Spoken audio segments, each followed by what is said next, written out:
everyone, hi. Today we are gonna make full circular skirt. It's super easy to make and it looks so classy. So let's see the measurements. We need 3 measurements: full length 18 inches, round waist 26 inches and round hip 36 inches. Let's see the method. First of all, we need to make a block. So for making block, there's a formula: full length plus 4, that is 22 inches, because our full length is 18 inches. Here I am taking 18 inches. If you want to make the skirt longer, you can increase the length according to your desire. It's completely up to you. So full length plus 4, 18 plus 4 equals to 22 inches. Then half of round hip, which is 18 inches, and 1/3 of round waist, that is 8.6 inches. So we'll add all 3 measurements and we'll get 48.6 inches.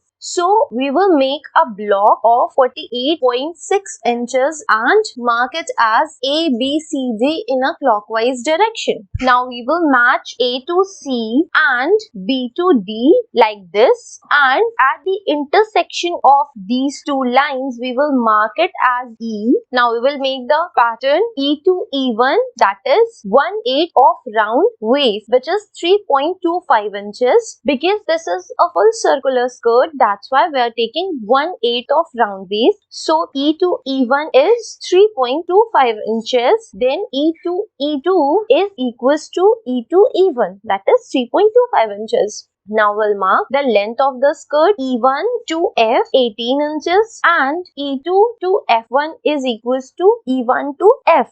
Now we will match F to F1 in a circular direction by making equal 18 inches from different distance to make a curve. And that's it. We are done with the full circular skirt. Now cut the pattern from the dotted lines, and after cutting the pattern, we will get this kind of circle, which is full circular as the name suggests, and this section will be the waistline of our skirt. Here comes the activity section. Prepare a draft of full circular skirt on bamboo paper following the same measurements. Thank you.